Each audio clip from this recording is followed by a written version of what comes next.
How can you get fee waivers to apply to law school?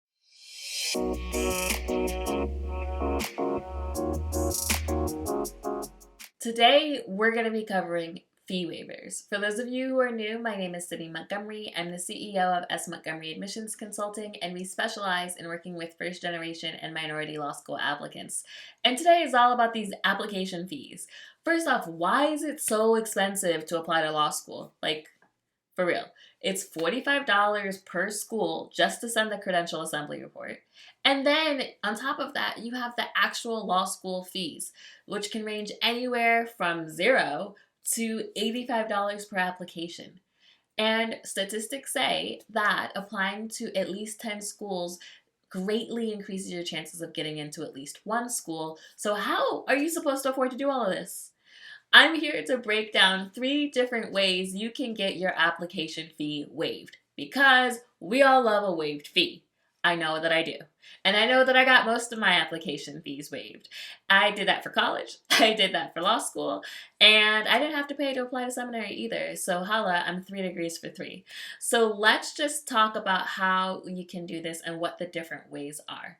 So the first thing that I'm going to talk to you about is Elsac, the Law School Admission Council.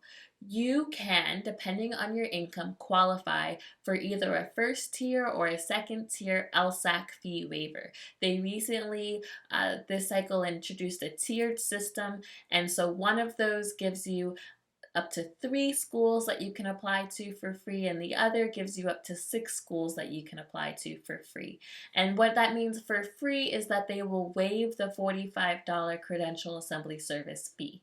Now, most law schools will honor the fact that you have an Elsac fee waiver, and they will waive their actual institution fee. But I just told you that most students usually apply to around 10 schools.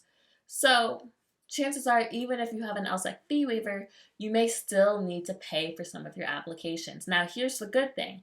If you get a fee waiver, most schools will waive their actual application. So even if you end up wanting to apply to 10 schools and Elsac's only going to pay for 6 of them, you may have to pay the credential assembly service fee for those extra 4 schools, but you won't necessarily have to pay the school fee for those extra 4 schools. So you're still saving money.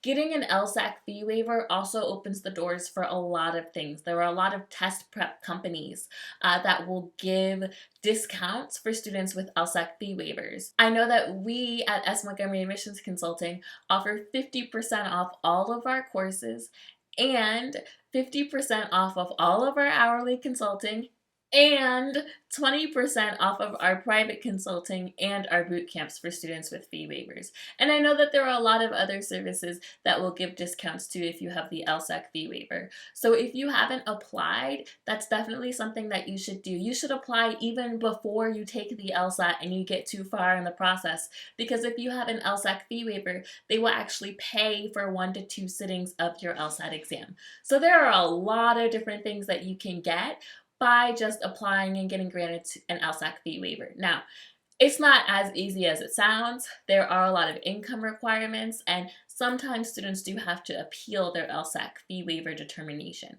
But it's definitely worth doing if you think it's something that you might qualify for based on your income.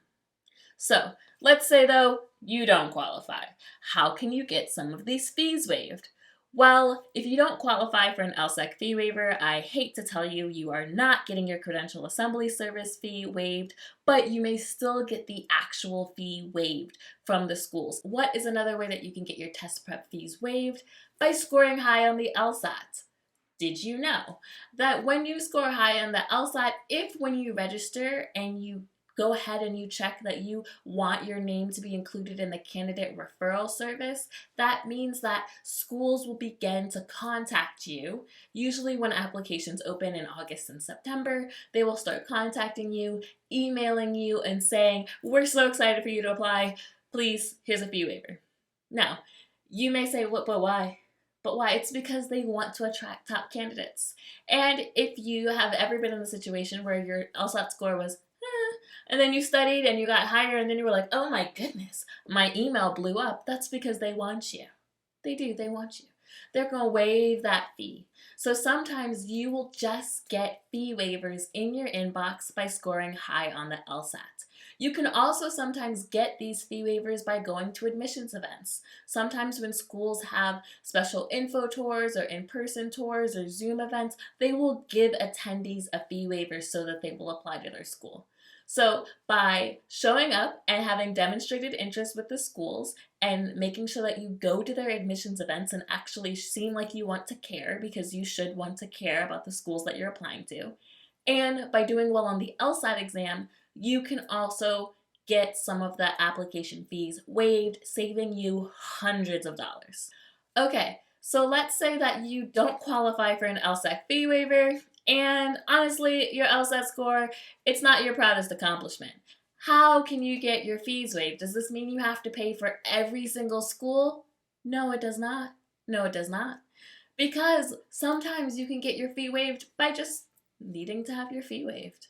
That sounds really basic. But oftentimes schools have discretion to waive application fees for students who have demonstrated financial need.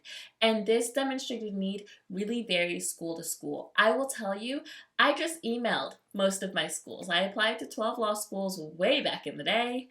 And I ended up getting 10 of those schools to waive my fee. Of those 10 that did waive the fee, only 2 of them required me to do additional work. So what does that mean? For most of the schools, I just emailed them. Hello, my name is Sydney Montgomery. I'm a current senior at Princeton University, and I have done research, and I feel like your law school, X law school, would be a really great fit for me, and I'm really excited to apply. However, my parents are not able to help with the cost of my law school applications. I work 3 jobs on campus, and the cost of applying to law school is becoming quite prohibitive. I would love to apply to your school, however, I am not sure that I have the funds to do so. I appreciate any and all support your institution can give me at this time. Thank you so much for your time and consideration. Sincerely, Sydney Montgomery. Went something like that. The number of schools that said, "Dear Sydney, thanks so much for writing us. Please see your fee waiver code." Boop. Because what is $80 to them? What is $60 to them? They don't care, right? So, and I was genuine about it, and I really did need help.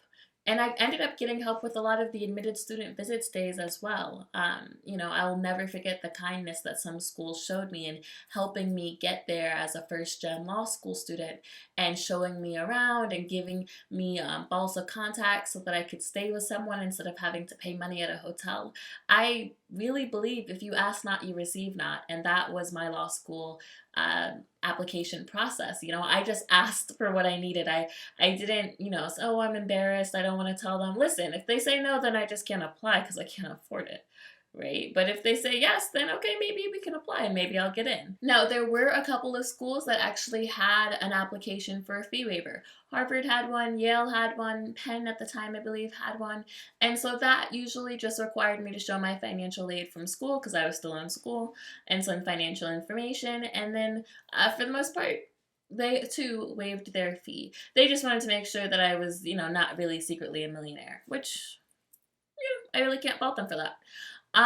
So that is another way to get your fee waived. So there's 3 different ways to get your application fees waived. The first way is by qualifying for an Elsac fee waiver. And if you qualify for an Elsac fee waiver, it will waive your credential assembly service fee, and most schools will honor that and give you a fee waiver for their actual applications. The second way is by scoring high enough on the Lsat so that schools will send you fee waivers through the candidate referral service. Now, it won't waive your credential assembly service fee of $45 per school, but it will take care of the application fee that goes directly to the school itself. You can sometimes get those fees waived by attending admissions events as well. And then that third way is by simply asking the schools if they will waive the fee even though you don't qualify for an Elsac fee waiver. Here it's more about being relational and not transactional. You're a person. You're a person and you're talking to them like they're a person because there's a person on the other end of the email. Sometimes we write emails and we forget that there's a person on the other end. but there's a person on the other end. Just explain your situation. Maybe they can help, maybe they can't. But if you don't tell them what's going on and you don't ask, you certainly will not receive a fee waiver. So hopefully that was helpful. I want you guys to be able to feel like you can apply to law school, like you can shoot your shot, but also build a reasonable list with balance. It's so important to have balance. You want some schools that you know you can get into with scholarship money, and also some schools that are target schools, and also some schools that are reach schools. But I want you to be able to feel like you have options, and I want you to be successful in this process. And some of that starts with getting some of these fees waived so that you have your best chance, so that you're not just applying to one or two schools, but you can really make a good list and apply broadly to have your best chance of getting in and getting scholarships. So of course, if this video was helpful, make sure that you like and subscribe, rate and review the podcast, comment below. Let me know, do you want to see more videos like this? What other questions do you have about the law school admission process, about law school in general, about finances and financial aid? I'd love to answer them. And of course, if you're looking for guidance on the law school admissions process, just visit my website, smontgomeryconsulting.com. I would love to help you step confidently into your future as an attorney and break those cycles of generational poverty and debt, creating generational wealth and building a legacy for yourself. I'm so proud of you and I'm so excited for you. I'll see you soon.